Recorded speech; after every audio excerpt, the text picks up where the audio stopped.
Yo, what's good, YouTube? Welcome back to the channel. Welcome back to another reaction video. We got the full recap of the unbelievable 2023-2024 season. Let's check this out. Okay, so the 2023-24 NFL season is over, but man, what a wild ride. Yeah, bro. Last season was crazy as shit, for real. So many surprise teams and players, disappointments everywhere, and somehow the frog guy won again. It was just a season like I've never really He's just different, bro. But enough talking, and let's go all the way back. Way back to the distant year of 2023 and recap the entire 2023-2024 NFL season. After months of sitting in the darkness, fiending for the brown ball sport to return, it did. On September 7th, 2023, the defending champion Kansas City Chiefs, without Chris Jones and Taylor Swift's big strong man, took on the Detroit Lions. And immediately, the Lions gave us some great entertainment. Dan Campbell set the tone beautifully with the for the fake whole punt year in Detroit, going for that shit was crazy. 17-yard line. And the Chiefs' lack of weapons really looked like it was going to cost them throughout the season. I mean,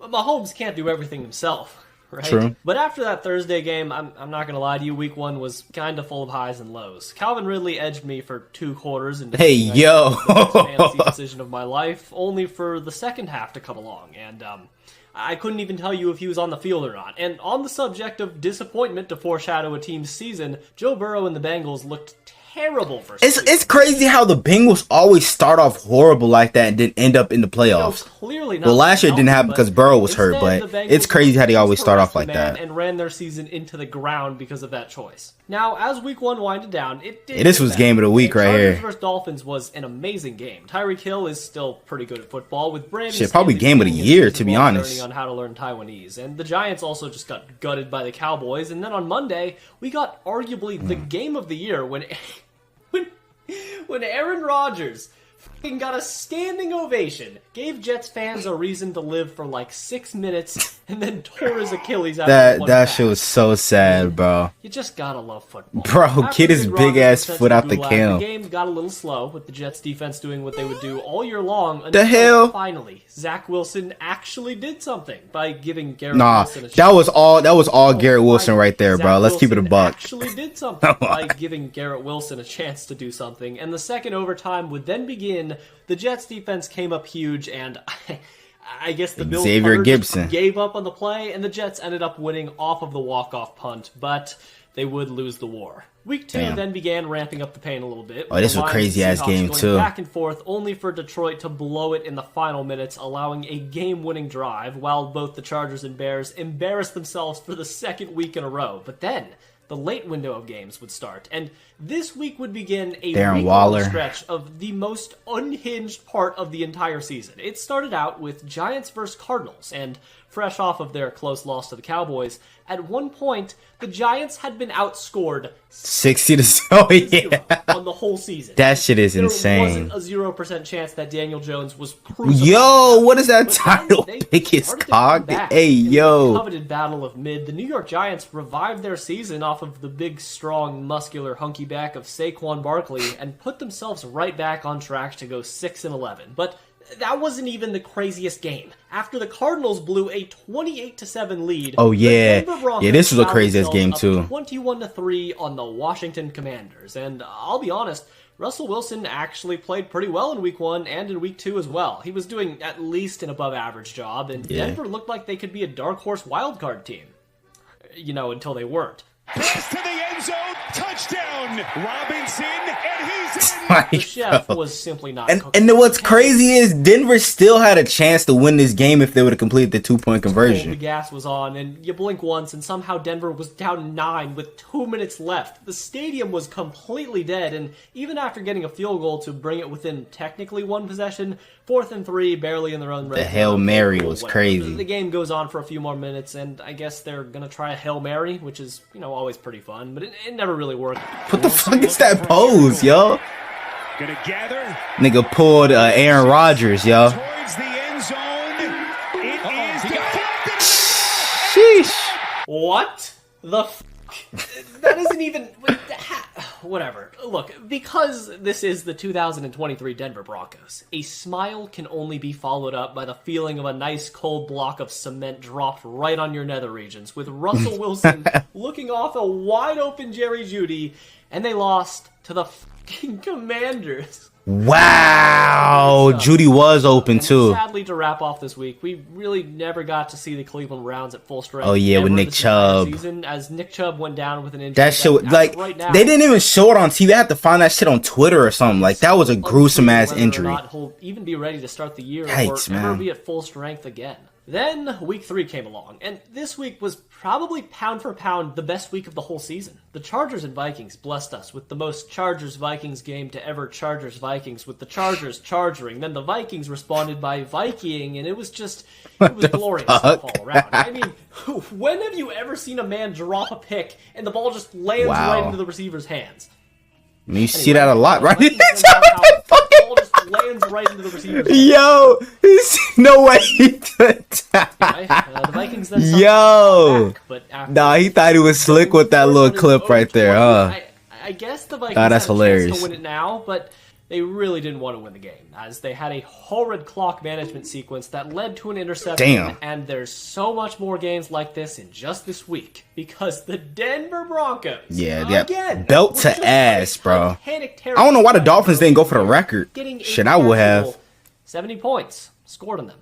70 points in an organized Crazy. National Football League game. You are a grown ass man, bro. You're a grown ass team full of grown ass men getting whooped that bad, bro. Like, Game live. that's Consider diabolical. yourself lucky, because there will never be a defensive performance this bad again. For And it's Surtain getting burned by Robbie Chosen. Like, come on, what the fuck was this game? But still, losing by damn near 100 points to the Dolphins probably still wasn't as bad as losing to the Arizona Cardinals, something the Dallas Cowboys executed beautifully. Tony Pollard somehow managed to break 70 yards, and it resulted in a loss to the worst team in football. Yeah, Damn. Sounds about right. Week 4 slowed things down a little bit, but it did have its moments. Puka. Nacua, a rookie that was an actual nobody before this year, had another breakout performance. An actual nobody's Game-winning crazy. Touchdown. Kirk Cousins got absolutely flattened. Boom. 6-6. The Bears blew a 21-point lead to...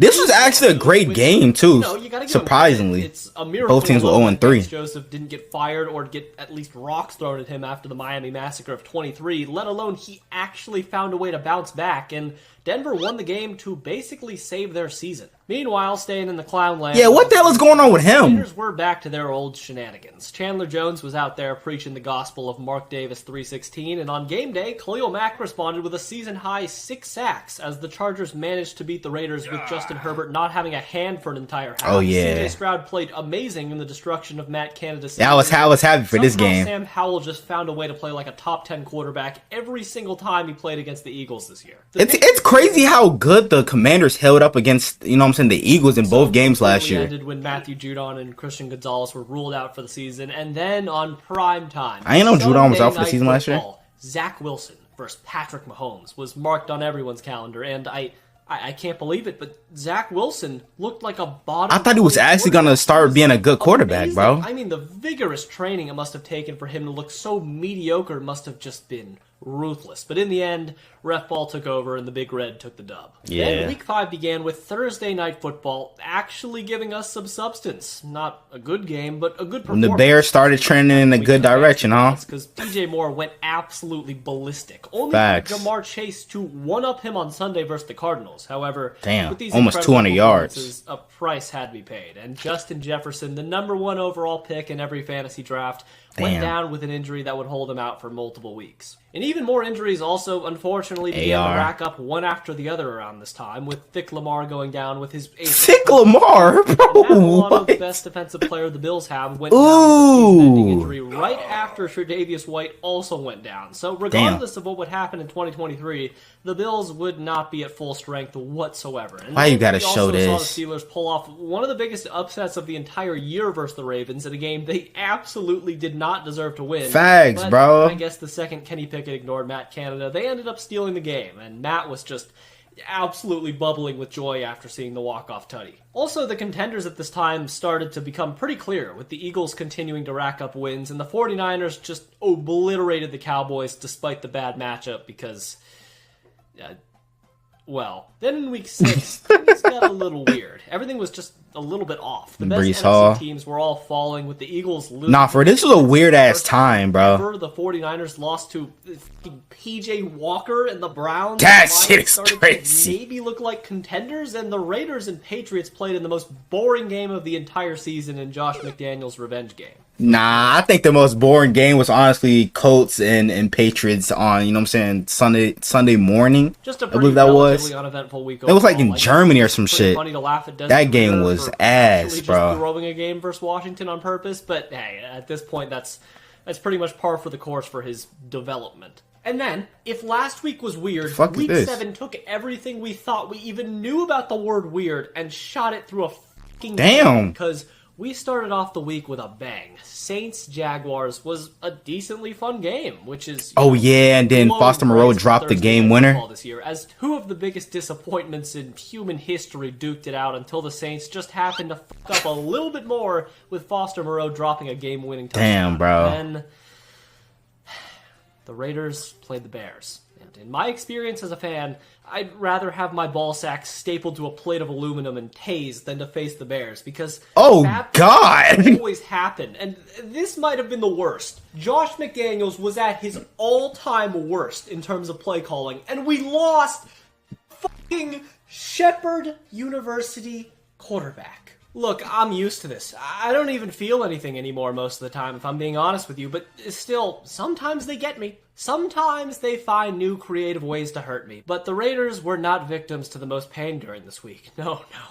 Not even close. Because Hey, the refs were dick riding like crazy at the end of this game, because bro, the flags, the amount of flags that happened on the Cleveland Browns last drive. Ass grounded pound teams both scored near 40 points, having multiple 60-yard touchdowns, but Yeah, this drive right here. butchered by two atrocious calls. For real, like, come on now. Flesh wound at the top. There was, like, that ball was not catchable at all, my nigga. Like, come on, this shit was about to be in the third row. Balls, and although it seemed like just a flesh wound at the time, Come turns on out now, bro. The Colts literally missed the playoffs because of this loss. Just fantastic work, Zebras. Way to get the job done. Facts. I'm proud. Other than Yeah, that, refs the Ravens like lost find to the out Lions, somewhere the to Bills somehow fucking lost screw up to every the year. Patriots and Mac Jones played amazing, dare I say. And then for primetime, we got Eagles versus Dolphins, a game that was set up to be must-watch TV, and it was just not all that. I mean, it was a fine game. Obviously, with hindsight, It was both aight. of these teams were frauds, but both of them were just making mistakes back and forth, with Tyreek Hill also dropping a ton of balls, and on the whole season,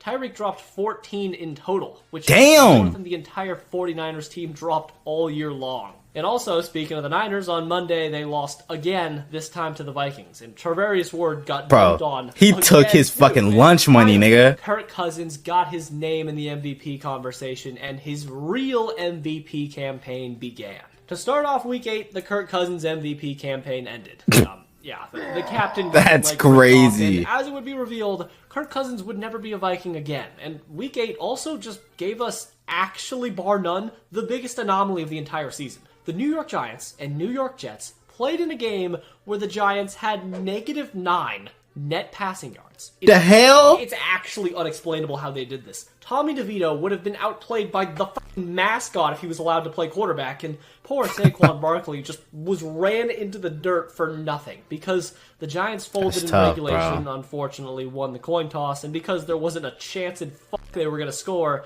the Jets won off of a walk-off field goal in overtime. Imagine if he Ridder missed also it. finally got benched this week. Oh, well, But the Levis. headline remained the rookies, more specifically the quarterbacks this week, because the mayonnaise masseuse over in Nashville Mayonnaise dropped 4 masseuse, touchdowns crazy. in his debut, and then Bryce Young managed to outduel C.J. Stroud in the battle of the top 2 draft picks, with the Panthers I'm getting telling you, one bro. step further from I believe Bryce Young is better than C.J. Stroud. Like, if Bryce Young was in C.J. Stroud's position, he would have done the same thing.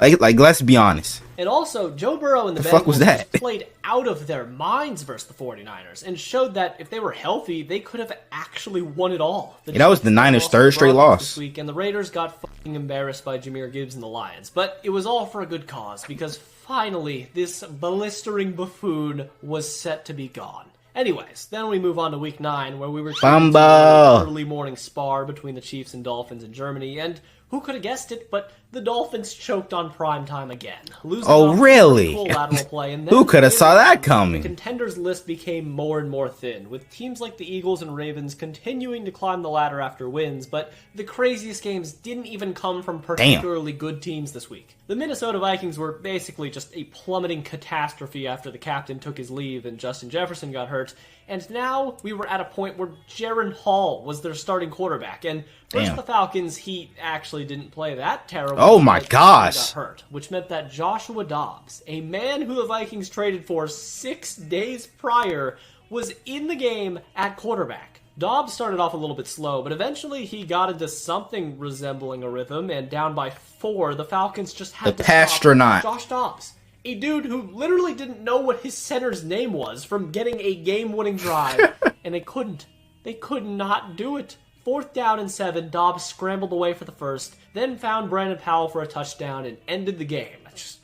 The Arthur Smith era in Atlanta was truly something. Then we move on to Bucks versus Texans, the game that formally introduced. Yeah, this the game that made C.J. Stroud a elite quarterback. He was already good, but this game right here really proved it. Baker Mayfield played one of the best games any quarterback played all year, but it just didn't matter. Everything was going Houston's way with their 3rd or, I guess, 4th string running back kicking and making a field goal. That's crazy. Todd Bowles fumbling the clock to throw the game, and when the dust settled, C.J. Stroud had near 500 yards and 5 touchdowns. 5 tutties. Cold-blooded game-winning drive to win it all to Tank Dell. So we had those god-tier performances, and then in this same week, we also saw 2 of the worst quarterback performances of the modern century. Clayton Tune, a 5th-round quarterback, if you can remember, had to go up against the best defense in football and mustered a solid 0 points, only for Brett Rippon to somehow be worse, barely breaking 100 yards in a blowout loss to the Packers,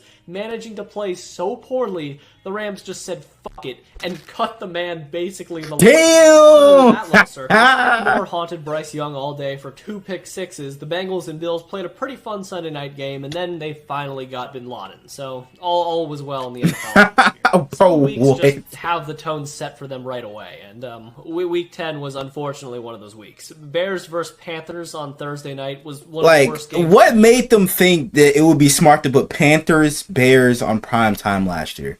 There were a lot of questionable games that they put on Thursday night prime time. If you really want to watch what getting a jackhammer shoved up your ass feels like, you would have woken up bright and early for Patriots versus Colts, and what a game it was. And the later worst game of the year didn't really get much better. Kyler Murray's debut after recovering from his ACL was extremely underwhelming. Cosby started actually playing. We don't talk about this game, bro. Karma showed up, and then we got mostly blowouts besides that, with the 49ers and others dismantling their opponents. But the week was saved on Monday when the Buffalo Bills united us together to give us all one great big chuckle. I don't know why, but all of these meltdowns are always worse or with the Denver Broncos, and this game is no different. Early on, the Bills managed to outduel them. The chef was cooking up a solid plate of E. coli. All the while, Josh Allen started to struggle as the game went on. But James Cook was playing pretty well until they kind of just stopped giving him the ball for reasons, which because he fumbled. That's why. On probably the best play of the entire season. I mean,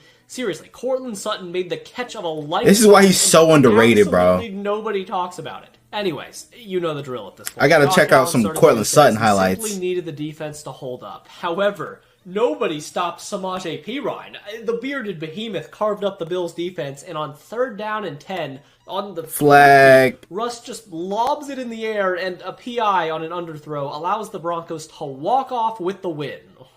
Or not, because, stay with me here. Missed it, then a flag. But the Bills had 12 men in the field, which led to a kick, and now the Denver Broncos won the game. Truly one of the football moments of all time. Okay, let's all collect ourselves and move on to Week 11, which then brought injuries, and more injuries. Joe Burrow, who was basically a walking hustle, I felt so bad after that clip right there. Versus the Ravens, ending his season. And then Mark Andrews also went down in the same game with a season-ending injury as well, and I know he did return for the Chiefs game, but come on, the man was clearly not healthy at all. So that was super fun. And then Geno Smith also almost went down with a disastrous injury, but he was able to return to the game versus the Rams and almost rallied them to a win, and if the Seahawks would have won this game, they might have gotten into the playoffs, but didn't happen, and the Rams now had a leg up on them for the rest of the season. The Bears did Bears things and became the first team in NFL history to choke a game where they possessed the ball for over 40 minutes. Damn! At a +3 turnover margin. How do you... Yo, Matt Eberflus. And then on Monday, the Eagles and Chiefs had a Super Bowl rematch in which it was very clear these teams would have both been just steamed and hammed by their 2022 selves, but because the Chiefs can't catch anything, the Eagles walked away with the win. In Week 12, I don't know what the Big Roger was thinking when he cooked up this schedule, but it was just rough all around. The Thanksgiving games were unwatchable, with the Packers, Cowboys, and Niners just wasting their competition. And on Sunday, we got thrillers such as Titans-Panthers and Patriots-Giants. Like, bro, why? There wasn't nothing this week. Why? Some headlines going around the league at this time were the firing of Matt Canada, another Raider got a DUI. Javon Holland had an extremely rare Hail Mary pick six because Jets. And like most weeks, because most Jets. of the games as a whole were kind of boring, we did get one Jet. That being Bills versus Eagles, the battle between teams with the most missed potential from the entire year. And they played like disappointments too. After almost completely choking the entire game away, the Eagles, who, by the way, had one loss at this time, orchestrated a calm and collected drive that was sabotaged by the thicker QB draw, only for Jake Elliott to bail them out with a field goal. And then it happened. The Eagles' high-end talent came through. Devonta Smith is good at running. Jalen Hurts is also pretty good at running. And Josh Allen's overtime loss fetish continued to be satiated. At this point in the season, the Bills were barely 500, and it was December. So unless they ran the table or something, they had no chance of the playoffs. None. And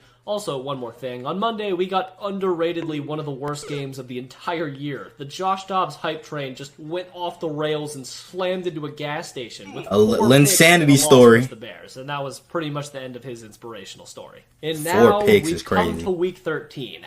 Actually, his game was the most great. Confusing week of the entire year. I couldn't tell you if that's a positive or a negative, but hey, it was pretty fun to watch unfold. Right out of the gate, we got by far the best Thursday night game of the entire season in Seahawks versus Cowboys. And DK Metcalf right away just exploded for a long touchdown, and all game long. Why the fuck is he so damn fast? Back and forth. It was just so weird for it to be a Thursday night and actually enjoying myself. In the end, though, the Cowboys were just too explosive, and the Seahawks defense didn't stop anything. And then, if we really want to get controversial, I could say that Titans vs. Colts in Week 13 was the best game of the year, but I won't. But seriously, though, so many people either didn't watch this game at all or straight up forgot it happened. It was just pure insanity. Didn't it go into overtime? Blocks, one of them late in the third to take the lead. I think their punter got hurt off one of those too. Point conversion and go all the way to the other end zone. What the hell, boy? Yo, right here. Another punt. That he got hurt. Knocking out the punter for the year, which meant that Ryan fucking Tannehill was going to be the holder on PATs and field goals. So then the Titans went down the field and after scoring a touchdown. The funniest part is, Tannehill actually got a solid hold on the extra point, but the Titans just missed it anyway. Wow. More bullfuckery happened, with the Colts getting a solid tackle on their own guy, and then we got into overtime. How the fuck that happened? Solid tackle on their own guy, and that's then crazy. We got into overtime, where the Titans' drive was stifled, but this time they did make the kick, only for Gardner Minshew to deliver the dagger to Alec Pierce, and a mortal wound to Michael Pittman. What a game, man. What a game. And that was just the tip of the iceberg for this week. The Broncos and Texans treated us to a fantastic back and forth, only for Russ to throw an awful pick on third down to end the game. The Chargers and Patriots had a 6-0 tussle, which was... Oh, yeah, nah, this might actually have been the worst game of the year. Like, how the fuck does a game end 6-0? Like, come on. Threw 5 passes, but man... I mean, you gotta love the guy. He is so much fun to watch. And the Cardinals and Steelers game was delayed for hours because of weather problems. Yeah. Really just adding to this odd atmosphere. The 49ers picked apart the Eagles, sending them on the... This was the start of the Eagles' downfall. Jake Browning was born versus the Jaguars. And this was the start of the Jaguars' downfall. Game that was filled with confusing plays one after the other. But why did Josh Allen change his last name to Hines Allen, bro? What I just mentioned, that shit looks weird now. Even remotely compare. I look Michael NFL Jordan. Season's magnum opus in Week 13. Joe Flacco. Vincent Flacco. The real Joe his Shiesty. NFL return, and he gave all of us the full Flacco experience. Man threw almost 50 passes in his debut, some of which were perfect, some of which couldn't have possibly been placed in a worse spot. You gotta love the man. Week 14. Wait, what? What was that shirt? Placed in a worse spot. You gotta love. Joe Daddy is crazy, bro. Was also another pretty great week. The Falcons completely tanked their season officially after letting Desmond Ridder throw 40 passes in a loss to the Bucs. The Ravens and Rams had an amazing game, which resulted in a walk-off. Yeah, this gave me a headache for like 2 weeks, bro. At the time, it really looked like the Rams season was cooked. We also got one of the most surprising upsets of the entire year when the Texans got annihilated by the Jets with injuries to Stroud and more happening. Then Raiders versus Vikings happened.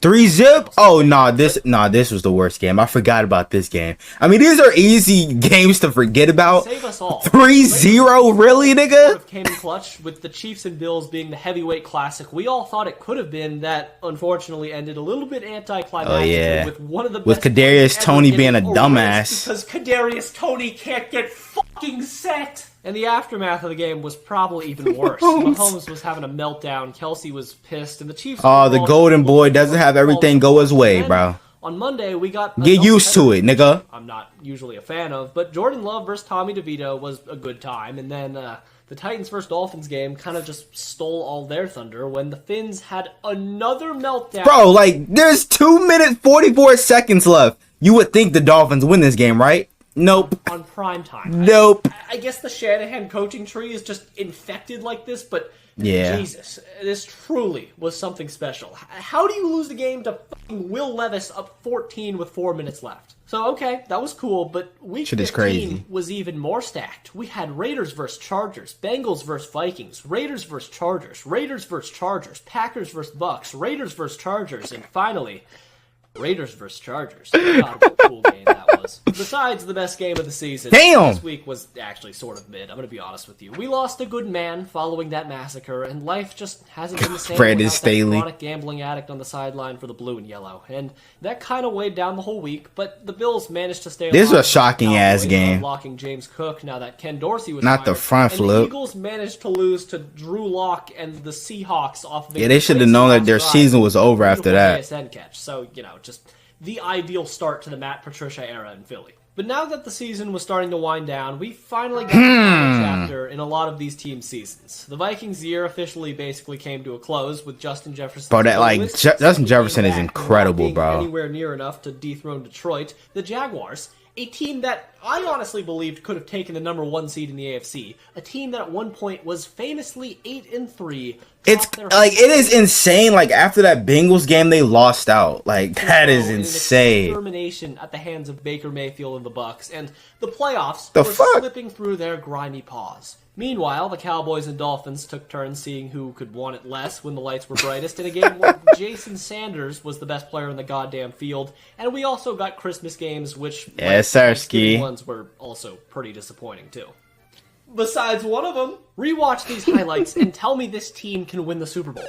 You can't do it. The Chiefs looked so terrible in this game. Everyone looked tired, exhausted, and defeated outside of Mahomes, and we just outworked the Chiefs. It's something when it comes to the playoffs where Mahomes plays at his best. Kelsey was screaming at the Land Walrus. It was just not a great look. And the Land Walrus is crazy. After that, which was just embarrassing on all frontiers to be as close as it was, and 49ers Ravens was set up to be a potential regular season classic, but damn, dude, that Ravens defense was just too good, and Brock Purdy's 4 interceptions sealed the game. He threw 3 actually. Sam Darnold threw the 4th one. An elite swing move by our boy number 49 early in the game. Week 17 was also kind of boring, not gonna lie. Joe Flacco was perfect as always versus the Jets to clinch the playoffs for Cleveland, and the Lions may have been robbed, maybe not versus the Cowboys, where they had a confusing 2-point conversion attempt that was called for. This shit was hilarious. But in the end, honestly, that game really had no bearing on anything. Lamar effectively clinched the MVP with a 60-point bomb on the injured Dolphins. David Tepper threw his drink. The Eagles lost to the Cardinals.